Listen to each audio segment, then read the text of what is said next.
Metre दूर Lakshmi one है। एक और जहां बद्री धाम में दूर दूर तक वृक्षों के दर्शन नहीं होते, जबकि दूसरी ओर इस स्थान में अनगिनत विशाल भोजपत्रों के वृक्ष दृष्टिगोचर होते हैं। प्राचीन काल में ग्रंथों को इन्हीं भोजपत्रों पर लिखा जाता था।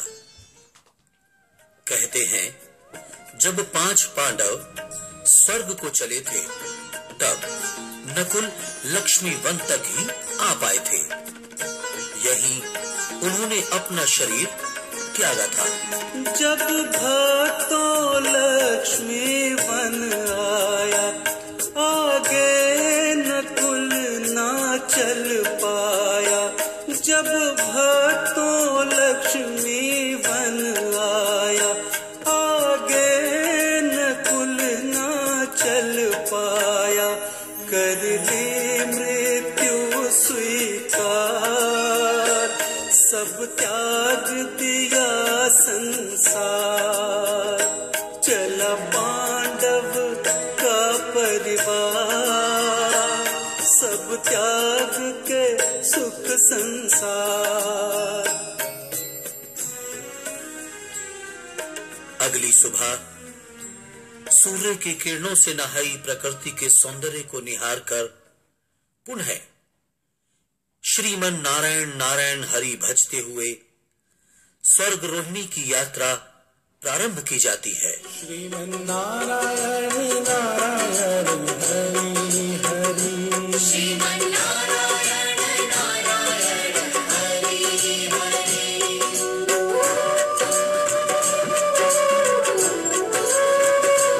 हरि ओम नमो नारायण। यहां से एक मार्ग अलकापुरी को जाता है। अलकापुरी में मां अलकनंदा का उद्गम स्थान है। वास्तव में स्वर्गारोहिणी के पास स्थित विष्णु कुंड से निकलकर मां अलकनंदा अलकापुरी में दिखाई पड़ती है। अतः इसे विष्णुपदी गंगा भी कहते हैं।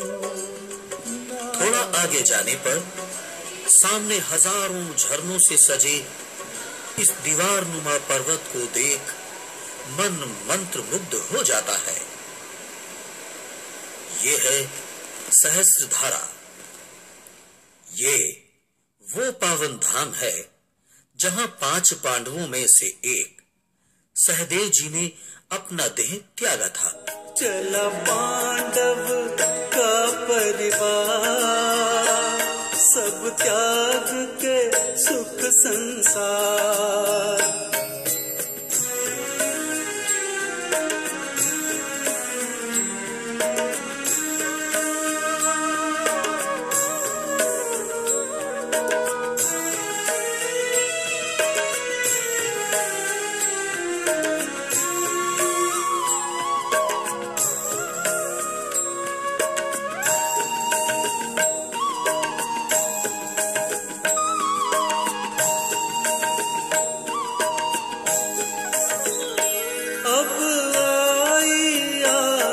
सहस्त्रधारा, सहदेव भी काल से अब हारा। अब आई आगे सहस्त्रधारा, सहदेव भी काल से अब हारा। गए वो भी स्वर्ग सिधार, सब त्याग दिया संसार। चला पांडव का परिवार, सब त्याग के सुख संसार।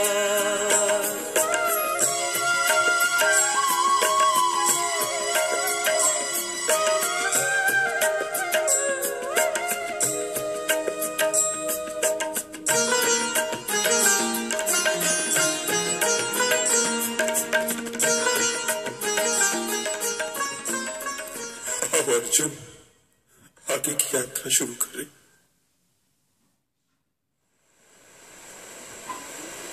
सहस्त्रधारा के आगे तलवार नुमा पहाड़ी पर चलना पड़ता है। पहाड़ी के दोनों ओर गहरी खाई है, फिर भी इस दुर्गम रास्ते पर चलने से भक्तों को भय नहीं होता।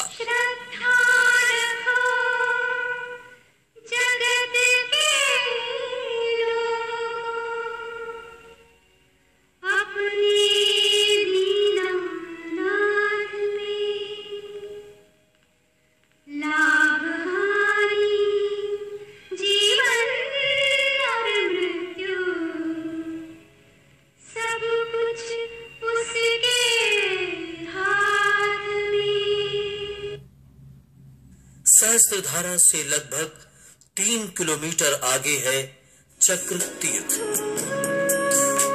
एक बड़े से मैदान में सूखे तालाब के सदृश प्रतीत होता यह चक्र तीर्थ धाम है।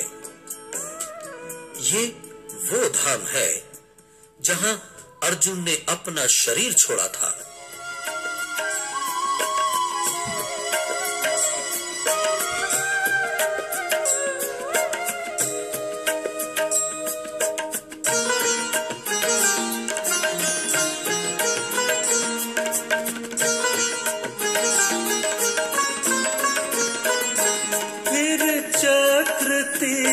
चल कर आए न अर्जुन काल से बच पाए। फिर चक्र तीर्थ चल कर आए न अर्जुन काल से बच पाए। टूटी जीवन पतवार सब त्याग दिया संसार। चला पांडव का परिवार सब त्याग के सुख संसार।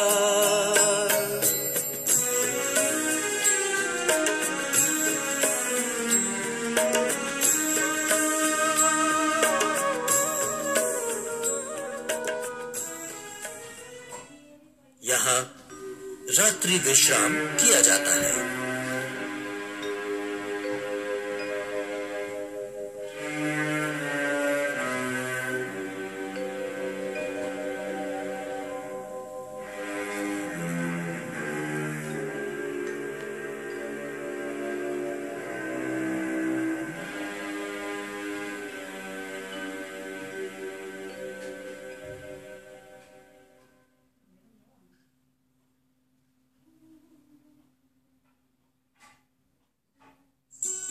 बद्रीनाथ धाम की यात्रा तो हजारों प्राणी करते हैं।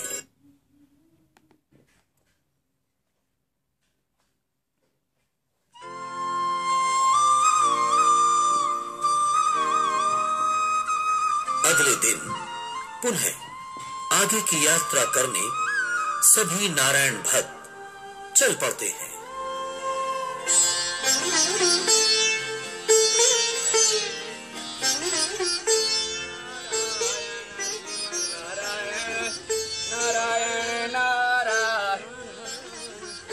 धीरे धीरे सभी पर्वत की ऊंचाई पर चढ़ते जाते हैं। अब सामने नेत्रों को विस्मित करने वाला दृश्य आता है।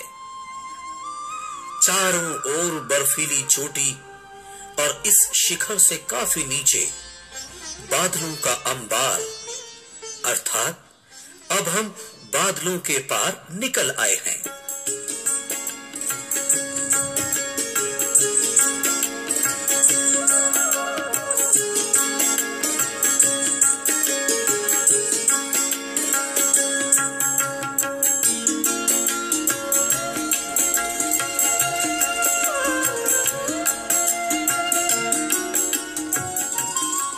ये चढ़ाई अत्यधिक कठिन है।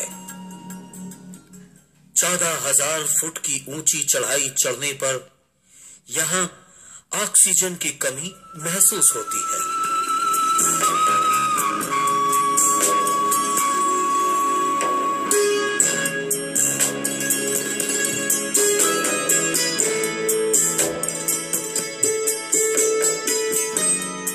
ये रास्ता अत्यंत दुर्गम है। बड़े बड़े चट्टान, इसके साथ ही नीचे बहते पानी के कारण यात्रा कठिन लगने लगती है।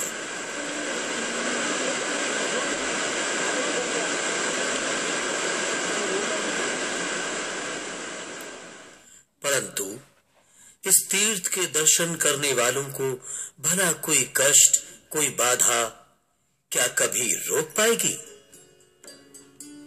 यहाँ एक पत्थर के ऊपर दूसरा पत्थर रखकर चिन्ह बनाए जाते हैं, जिससे पीछे आने वाले यात्री मार्ग की पहचान कर सके। इस स्थान से अलकापुरी टॉप दिखाई देता है। ये कुबेर का मुकुट कहलाता है। धार्मिक मान्यता अनुसार यही वो स्थान है जहां से रावण अपने भाई कुबेर से पुष्पक विमान जीतकर ले गया था। यहीं कुबेर का भंडार भी है। यहां से 3 किलोमीटर की कठिन यात्रा के बाद सामने एक अत्यंत सुंदर त्रिकोणात्मक तालाब दिखाई पड़ता है। ये है सतोपंत। हे सच्चिदानंद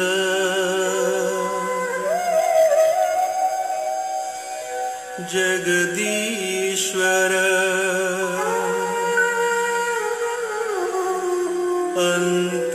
अंतर्यामी प्राणेश्वर। हरे कांच के सदृश निर्मल शीतल जल को देख नेत्रों से आंसू निकल पड़ते हैं।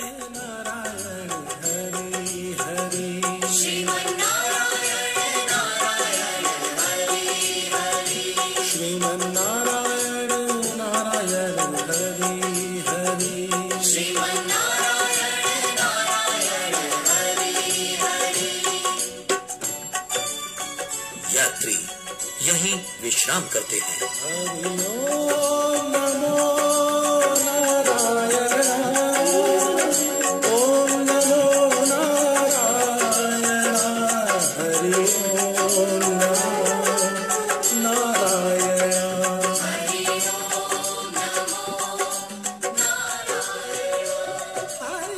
कहते हैं इस सरोवर का जल इतना पवित्र है कि यदि कोई एक तिनका भी इस जल में डाल दे तो पक्षी इस तिनके को अपनी चोंच से उठाकर बाहर निकाल देते हैं।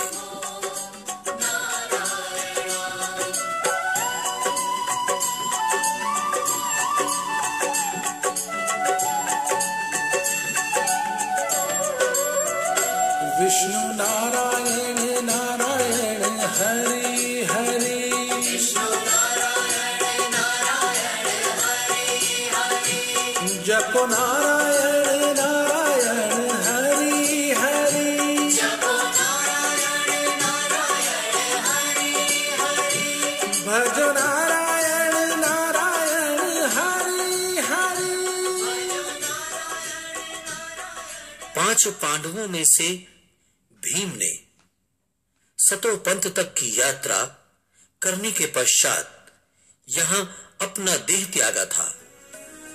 धन्य है ये तीर्थ।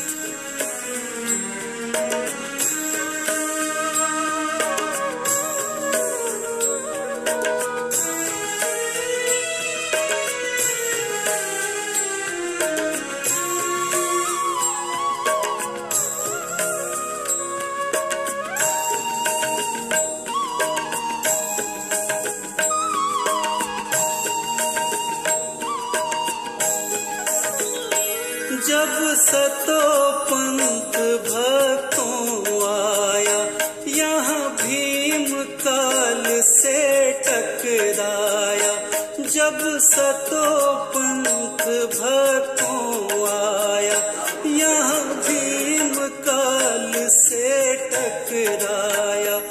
गए प्राण त्याग पल का सब त्याग गए संसार।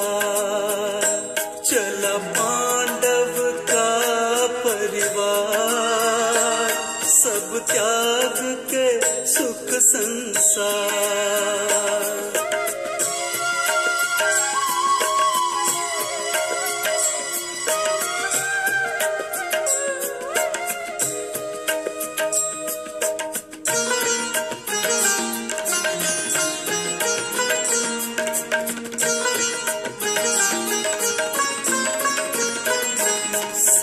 बिछड़े युधिष्ठिर के भाई, गम से आंखें ये भर आई। सब बिछड़े युधिष्ठिर के भाई, गम से ये आंखें भर आई। छूटा घातों का प्यार, सब त्याग गए संसार।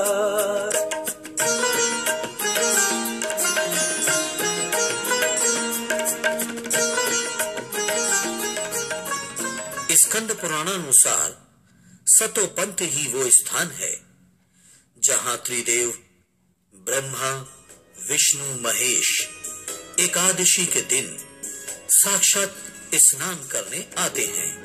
धन्य है ये तीर्थ।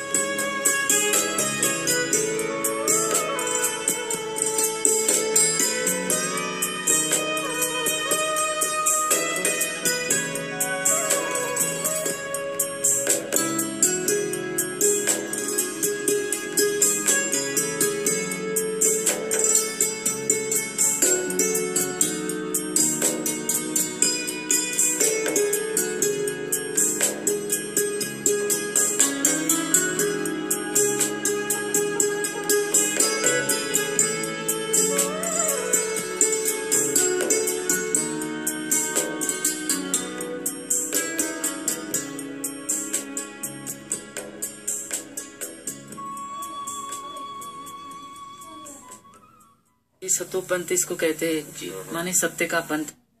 यहाँ काम वैराग्य और मोक्ष की धारणा करके लोग आते हैं कि तीनों भी जगह अगर एक एकादशी के दिन यहाँ डुबकी लगाता है उसको मोक्ष अवश्य मिलता है।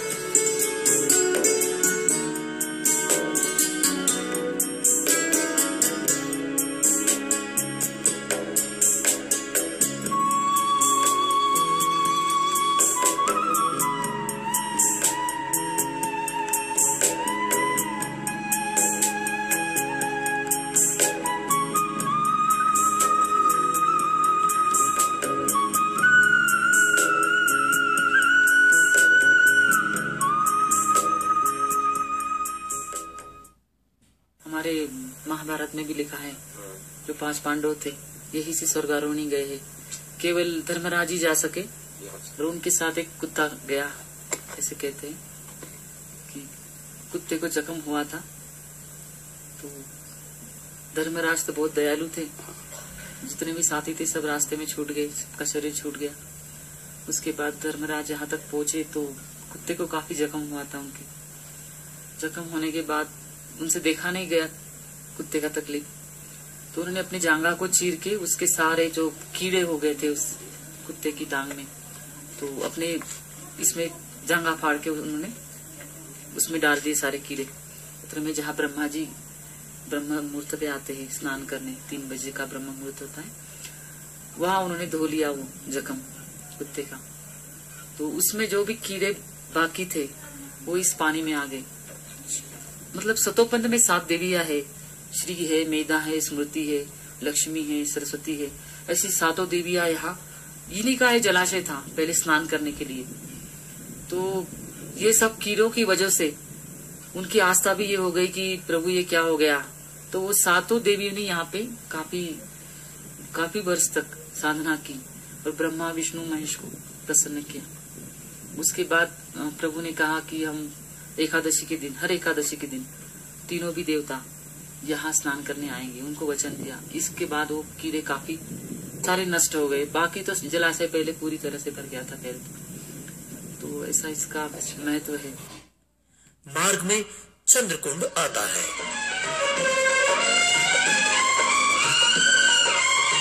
जो कोई ध्यान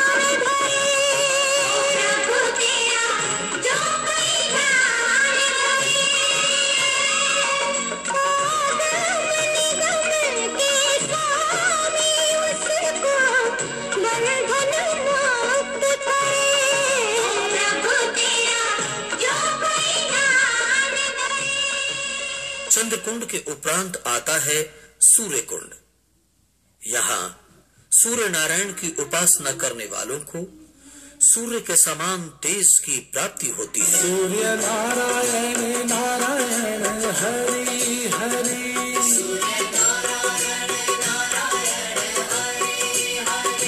बोलो नारायण नारायण हरि हरि,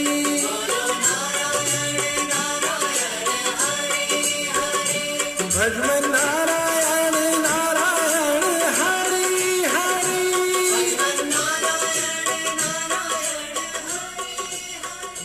जय जय नारायण।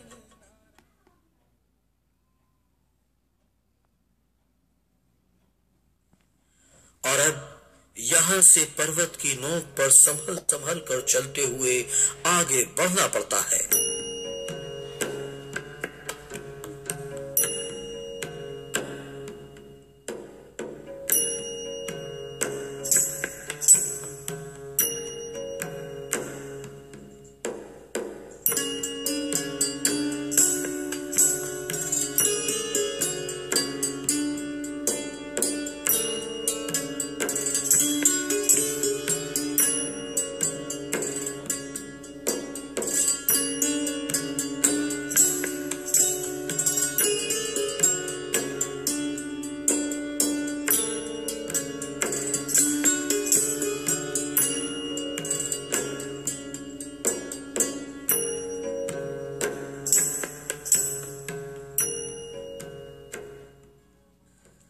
स्वर्गारोहिणी के ठीक नीचे ग्लेशियर पर पहुंचकर भक्तों का रोम रोम पुलकित हो उठता है।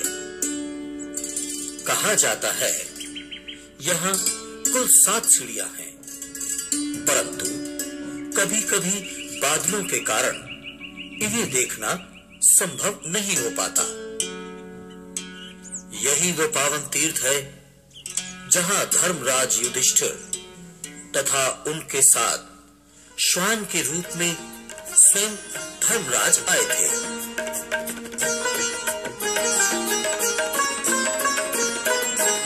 इसे स्वर्गारोहिणी कहते हैं, जब यहाँ युधिष्ठिर आते हैं। इसे स्वर्गारोहिणी कहते हैं, जब यहाँ युधिष्ठिर आते हैं। कर स्वर्ग का यही विचार। स्वर्गारोहिणी पृथ्वी पर एकमात्र स्थान जहां से प्राणी सशरीर स्वर्ग जा सकते हैं।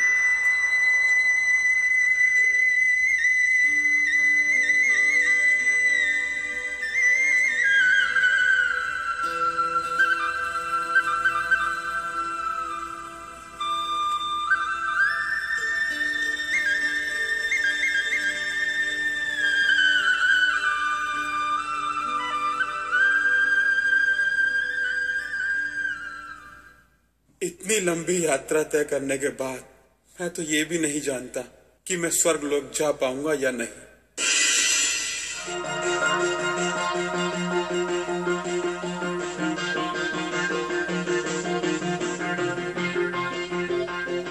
महाराज युधिष्ठिर जी, हम आपको स्वर्गलोक ले जाने के लिए आए हैं। आइए हमारे साथ। चलिए, हमारी यात्रा तो पूर्ण हुई। चलो स्वान, स्वर्ग चले। क्षमा करें, ये स्वान स्वर्गलोक नहीं जा सकता। ये स्वान स्वर्गलोक नहीं जा सकता? परंतु क्यों? क्योंकि जीवन में इसने कभी पुण्य का काम किया ही नहीं, इसीलिए। ये आप कैसी बातें कर रहे हैं? जब हमारे अपने हमारा साथ छोड़कर चले गए तो इस स्वान ने ही हमारा साथ निभाया। जीवन में जितने पुण्य हमने किए नाता तोड़ा, इस स्वान ने साथ नहीं छोड़ा। ये भी स्वर्ग का भागीदार। ये स्वान स्वर्गलोक नहीं जा सकता। ठीक है, अगर ये स्वर्गलोक नहीं जा सकता तो फिर हम भी स्वर्गलोक नहीं जाएंगे।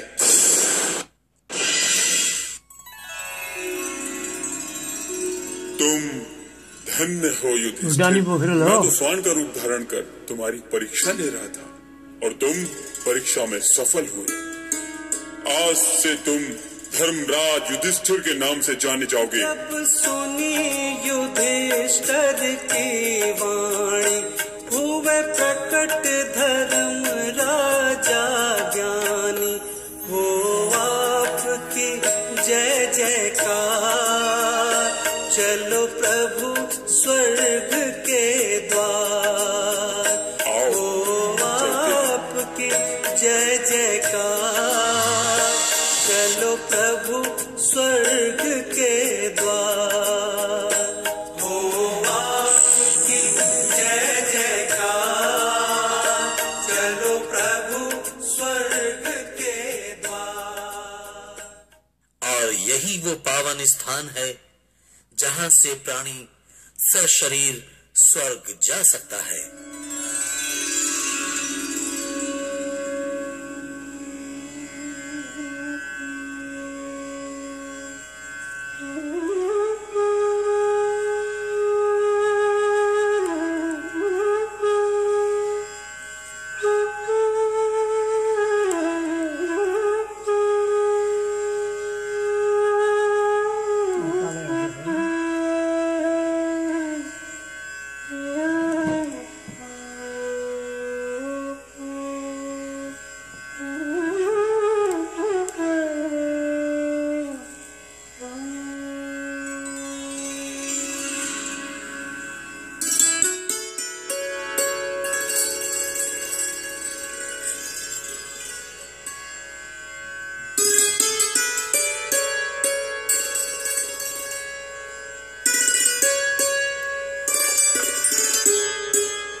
इस धाम के दर्शन करने के लिए बड़े बड़े संत महात्मा ललायित रहते हैं,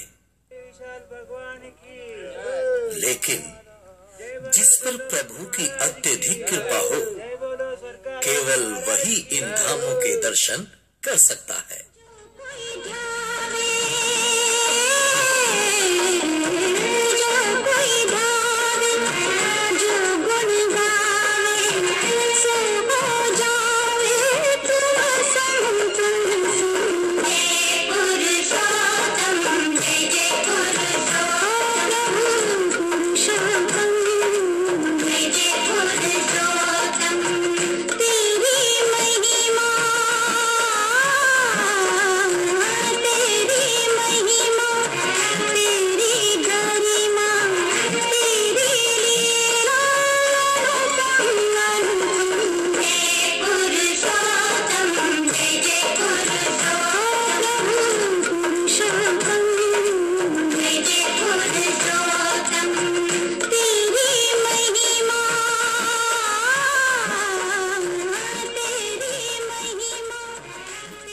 स्वर्गारोहिणी एवं सतोपंथ के दर्शन करके श्री नारायण प्रभु को असंख्य बार प्रणाम करके सभी भक्त पुनः बद्रीनाथ के रास्ते वापस लौट पड़ते हैं।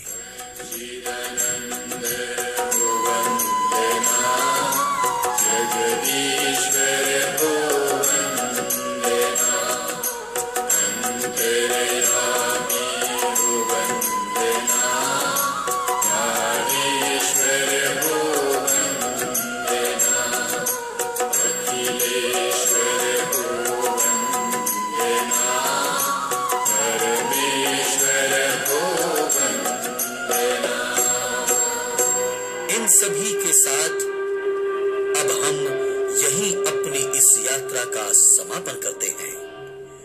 बोलो श्रीमन नारायण नारायण हरि हरि, भजमन नारायण नारायण हरि हरि। जय जय नारायण नारायण हरि हरि।